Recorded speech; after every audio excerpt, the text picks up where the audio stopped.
नास्ट्रादामस, स्वामी विवेकानंद आदि अनेक भविष्यकर्ताओं की यह भविष्यवाणी कि 21वीं सदी तो भारत की ही होगी, कुछ महीनों पहले तक समझ में नहीं आता था कि यह कैसे होगा।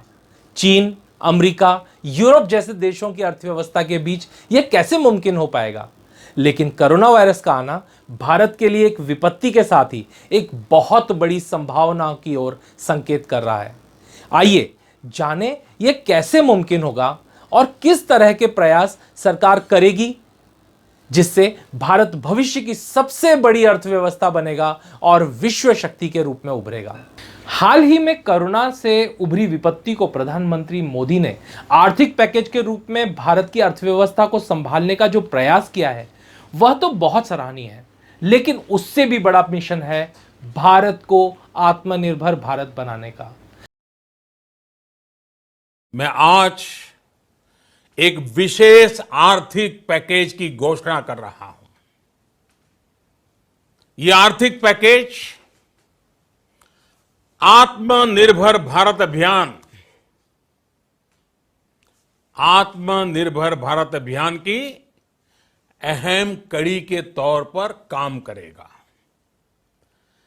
20 लाख करोड़ रुपए का यह पैकेज 2020 में देश की विकास यात्रा को 20 लाख 2020 में आत्मनिर्भर भारत अभियान को एक नई गति देगा।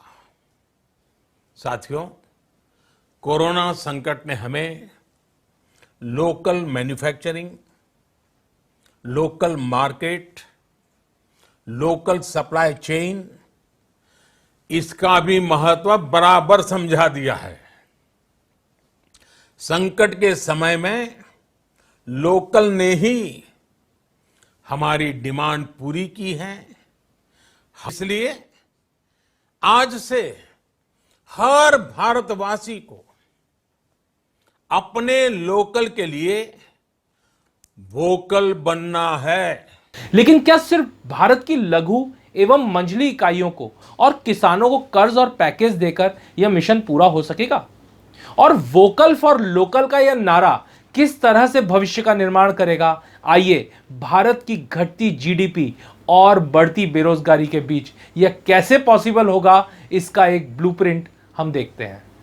भारत को अगर मैन्युफैक्चरिंग और इंडस्ट्रीज का हब बनाना है जिसकी असीम संभावना है, तो हमें शहरों के पास नहीं, गांव और कस्बों के पास अपने क्लस्टर ऑफ इंडस्ट्रीज का इकोसिस्टम डेवलप करना होगा, जो न सिर्फ गांव से बढ़ रहे पलायन, बेरोजगारी, पर्यावरण और प्रदूषण के बढ़ रहे दबाव को खत्म करेगा, बल्कि हमारे गांव और किसानों को भी सशक्त बना देगा।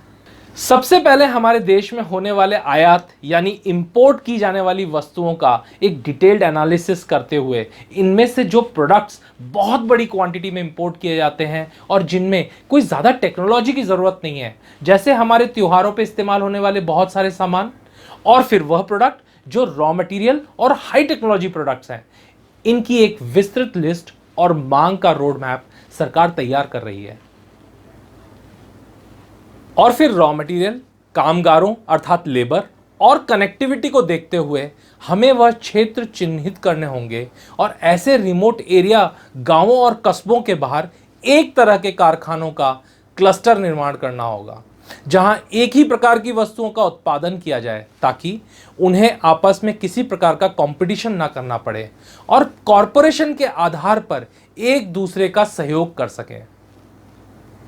जैसे जहां पर फलों की खेती हो वहां पर जूस और फूड प्रोसेसिंग प्लांट, खेती बाड़ी के रॉ मटेरियल जैसे टमाटर, लहसुन के आसपास टमाटो सॉस, पेस्ट और प्योरी के प्लांट, कुछ गांव के बाहर की खाली पड़ी जगहों पर एलईडी बल्ब, लाइट, तो कहीं इलेक्ट्रॉनिक से लेकर हमें बुलेट ट्रेन तक बनाने का व्यवस्था करनी होगी।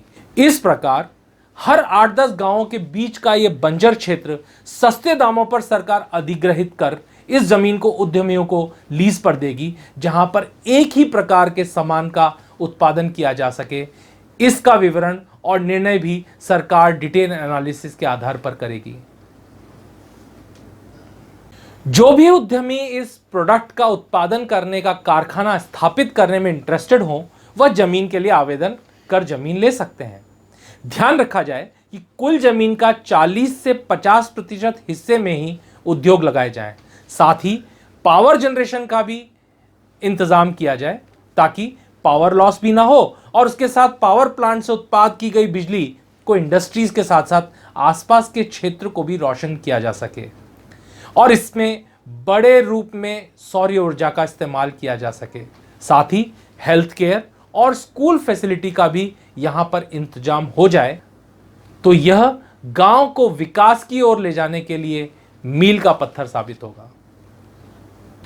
इसी श्रृंखला में स्किल डेवलपमेंट के माध्यम से यहां ट्रेनिंग सेंटर खोले जाएंगे जो वहां की लोकल इंडस्ट्रीज के अनुसार स्किल्ड मैन पावर को तैयार कर सकेंगे ताकि गांव वालों को गांव में ही रहते हुए अपने खेती को संभालने के साथ साथ रोजगार भी मिल सके और मजदूरी के लिए शहरों पर निर्भर न रहकर शहरों पर भी भार न पड़े। यहां पर तैयार उत्पाद का निरीक्षण, संयोजन और क्वालिटी कंट्रोल और मांग के अनुसार क्वांटिटी का ध्यान रखना यह सरकार को करना होगा, जिसके लिए डिजिटल इंडिया के माध्यम से और प्राइवेट पोर्टल्स के माध्यम से ई कॉमर्स प्लेटफॉर्म का निर्माण हो सकेगा जहां सामान खरीदना, बेचना, मांग और पूर्ति को सही तरीके से मैनेज किया जा सके। इसमें एक बहुत बड़ी संख्या में कंसल्टेंट, इंक्यूबेशन सेंटर्स और फंडिंग का भी इंतजाम सरकार करेगी जिससे इन उद्योगों को स्थापित करने के लिए उद्यमियों को मदद मिल सके। अब सबसे बड़ी समस्या होगी इन उत्पादों की मार्केटिंग कैसे हो और बाजार कैसे बनाया जा सके। यहां हमें प्रॉपर्टी का रुका हुआ चक्का और रियल एस्टेट व्यापारियों का सहयोग लेते हुए रियल एस्टेट को भी एक नई ऊंचाइयों पर ले जाने का मौका मिलेगा। इसके लिए दिल्ली, मुंबई, अहमदाबाद जैसे बड़े शहरों के बाहर स्मार्ट सिटी का निर्माण होगा जहां विशाल इंडस्ट्रियल मॉल रूपी डिस्प्ले सेंटर्स जो हमारे रियल एस्टेट व्यापारी सरकारी गाइडलाइंस के अनुसार तैयार करेंगे और यहां पर दूर दराज में निर्माण और उत्पाद होने वाले सामानों का डिस्प्ले किया जा सकेगा, जहां निर्माता अपने उत्पाद को शेल्फ और स्पेस किराए पर लेकर डिस्प्ले कर सकेंगे और उन पर कीमत और जानकारी के साथ क्यूआर कोड लगा दिया जाए जिसे स्कैन करते ही पूरी जानकारी मिल सके।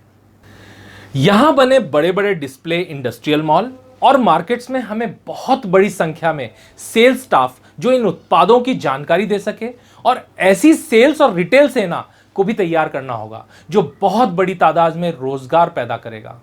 अब खरीदार चाहे देशी हो या विदेशी इस क्यूआर कोड के अनुसार अपना ऑर्डर, क्वांटिटी या कंटेनर बुक करा सकेंगे और हमारी प्रमोटर टीम द्वारा डिजिटल पेमेंट, परचेज ऑर्डर और एग्रीमेंट भी यहीं से तैयार हो सकेगा। इस परचेज ऑर्डर के आधार पर दूर दराज गांवों में बसे उद्योगों में ज्यादा से ज्यादा सामान का उत्पादन कर सकेंगे और उनका पूरा ध्यान सिर्फ उत्पादन पर ही होगा। सप्लाई चेन मैनेजमेंट को बेहतर बनाकर इसे तुरंत इंपोर्टर या खरीदार तक तय सीमा में और जीरो डिफेक्ट प्रोडक्ट्स हम पहुंचा सके और भारत को एक बेहतर साख बनाने के साथ दुनिया में सस्ते एवं बेहतर और अच्छे उत्पादों से अपना दबदबा बना सकें। जब गांवों में किसानों और मजदूरों को रोजगार, पॉल्यूशन में कमी, रियल एस्टेट और प्रॉपर्टी से जुड़े व्यवसायियों द्वारा बड़ी संख्या में इंफ्रास्ट्रक्चर डेवलपमेंट, बड़ी संख्या में रोजगार का सृजन, sales team, quality control, consultancy, सभी तरह से यह इकोसिस्टम भारत में बड़ी तादाद में रोजगार और जीडीपी को एक नई ऊंचाइयों पर ले जा सकेगा। इसके लिए वोकल फॉर लोकल कैंपेन के माध्यम से भारत का स्वदेशी बाजार ही एक बहुत बड़ा बाजार है और अगर हर नागरिक निश्चय कर ले कि एक बार फिर हम स्वदेशी निर्मित क्वालिटी प्रोडक्ट्स का उत्पादन एवं खरीद कर हम भारत के निर्माण में अपना योगदान देंगे तो भारत को एक विश्व शक्ति बनने से कोई नहीं रोक सकता। इसलिए आज से हर भारतवासी को अपने लोकल के लिए वोकल बनना है। लोकल के लिए वोकल बनना है।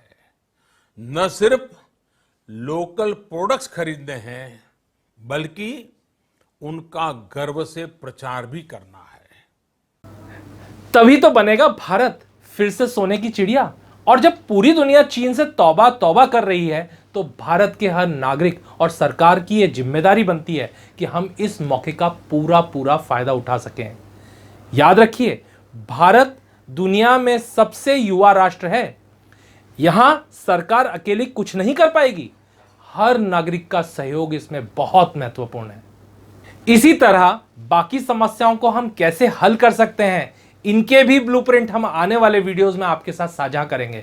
अगर आपको यह वीडियो में भारत में हो रही क्रांतिकारी जीत और भारत बन रहा है सुपर पावर का रोड मैप दिखता है, तो हमारे चैनल को सब्सक्राइब करें और इस वीडियो को अधिक से अधिक सभी सोशल मीडिया पर लाइक और शेयर करें, ताकि भारत में हर नागरिक तक उम्मीद की रोशनी पहुंच सके और हम इस आने वाली नई अपॉर्चुनिटी के लिए खुद को तैयार कर सकें। जय भारत, जय हिंद।